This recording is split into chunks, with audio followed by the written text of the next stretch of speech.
Hey everybody, welcome to my channel.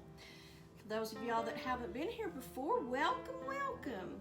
My name's Cindy and we do a little bit of baking, budgeting, and beyond. Today we're going to make peanut brittle. Peanut brittle is relatively easy once you get it down. There's usually a first batch, like if I'm making it for Christmas holidays, which is typically what I do and give it away as gifts. That first batch, because you make it once a year. I always have trouble with that first batch, but once I get that first batch, we're good to go. Anyway, that's what we're gonna do today, and we're gonna hope that the first batch turns out good. So if it does, you're good luck. Anyway, well, let's get started. So the first thing we're gonna do is and I've washed my hands already. Don't forget, wash your hands first thing. First thing we're gonna do is take a stick of butter and we're just gonna put it on a cookie sheet. Just rub your cookie sheet down. And that's the first thing we do. And then I'm gonna get my pan. The ingredients are relatively simple. You need to boil a cup of sugar, level cup of sugar, 1 cup of Karo, or just white corn syrup. Sometimes you can't find Karo, so you have to get another brand, but I typically use Karo brand syrup. So 1 cup of sugar, 1 cup of Karo. And I'll tell you, when you're using like syrup or Karo, it works really good if you spray your container you're measuring with just some spray vegetable coating, vegetable oil, but I don't have any. So we're just gonna scrape the container, get it all out. You don't wanna lose any of that goodness. All right, so what you do is you boil this sugar and this Karo. When that comes to a boil, I'm gonna add 2 cups of raw Spanish nuts. Now you need to make sure they're raw nuts. And then we're gonna cook it till it's golden brown. Okay, and we'll turn the stove on. And we'll put it on high till the burner warms up. My last video where I was comparing a Heavenly Hash cake to a Mississippi mud cake. That Mississippi mud cake never made it to work. When I got up the next morning, my son had eaten half of it. Even though he doesn't like marshmallows, he said, well, Mom, that was okay. They were on there real thin. So I didn't even have a cake to take to work the next day. Lord help me. Teenagers. I think my husband's about as bad, though. My husband and Dad's like, oh, make some peanut brittle. I'm like, that's a Christmas dish to me. I mean, but that's when I make it. But I make a lot of cookies and candies and stuff, and that's what this gives. So it's like, okay, we'll see if the weather will hold. I don't think I've ever made it in the middle of summer before. This is a test. It'll probably take about 5 minutes for this to kind of all come together and loosen up. And once it starts boiling, we'll put our peanuts in. Okay, so we've got a cup of sugar, we've got a cup of Karo, like Karo, or corn syrup, if that's what you know it by. And then we'll have 2 cups of peanuts. We've got a teaspoon of baking soda. So I'm gonna let this come together and start boiling. Then we'll add the peanuts. Boil it until it starts turning light brown. And what you're looking for is for the nuts to kind of change color a little bit and you'll really start smelling them. And that's when you take it off the heat and you add your baking soda and you put it on your buttered pan. This technically, I guess you would say, is cooked to a hard ball stage. And growing up, I don't remember Granny or Mom having a candy thermometer. We used a bowl of cold water, and if you dropped it in and it turned to a soft ball, that was softball stage.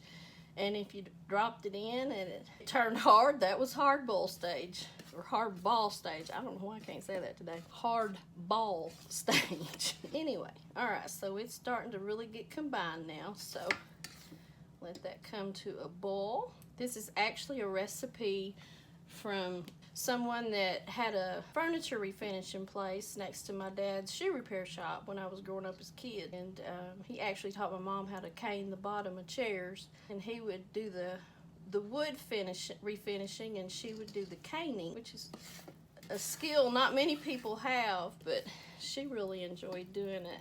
And I helped her some. All right, it's starting to come to a little boil. So I'm gonna add my peanuts. Come on out of there. Okay.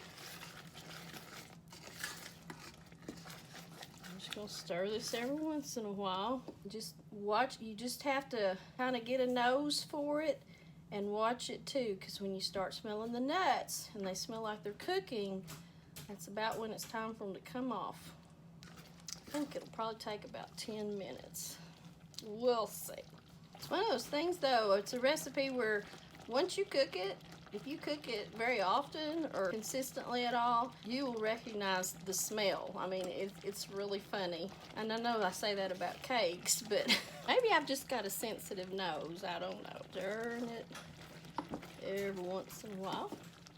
Starts getting a light golden brown, then it's ready to come off, and you add your baking soda. For those of y'all that wonder or are wondering, yes, I live in Arkansas. Yes, I am barefooted. Shoes are one of the first things I take off. I hate shoes. I mean, they're a necessary thing, but whew, just hate them. But I do get a pedicure every month. We do have places where you get your pedicure.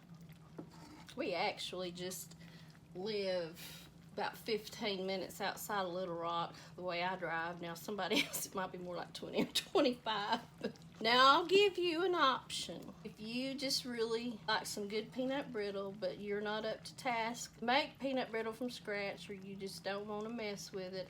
A good substitute is a place called Juanita's Peanut Brittle, and that is located in Arkadelphia, Arkansas, which is about an hour south from us. They have really good peanut brittle. It's a little bit pricey, but oh my goodness, it's good. They have good cashew brittle, pecan brittle, peanut brittle. It's really good. But I enjoy making peanut brittle and fudge and divinity if the weather's right, because divinity and fudge and sometimes peanut brittle can be a little persnickety when it's humid outside, damp. I enjoy making that and giving it as gifts during the holidays. I make a lot of cookies. I forget how many dozen cookies I made last year.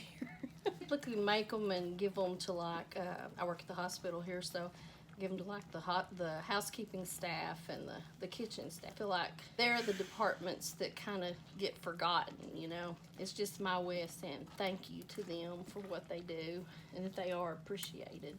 Because it takes everybody. It takes a village, even in a hospital. I've been using this recipe for a long time though.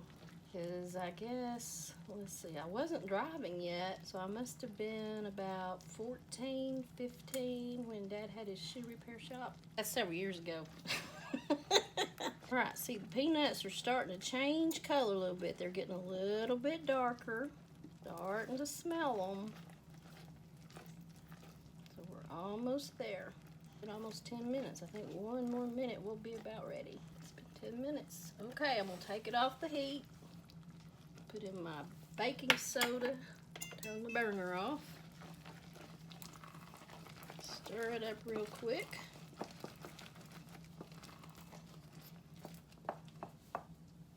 Pour it out on the pan.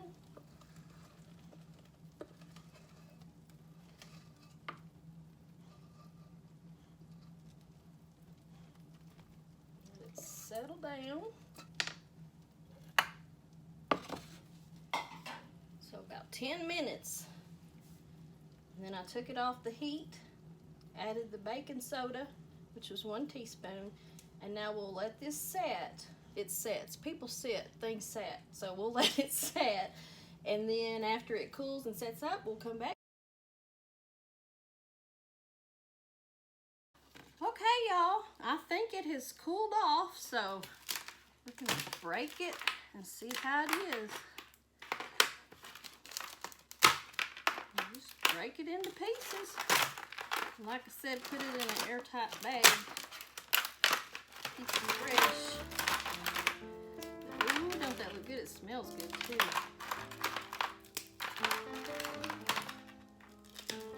But it looks wonderful. Let me try a piece. Oh my goodness. So good. But I appreciate y'all joining me today.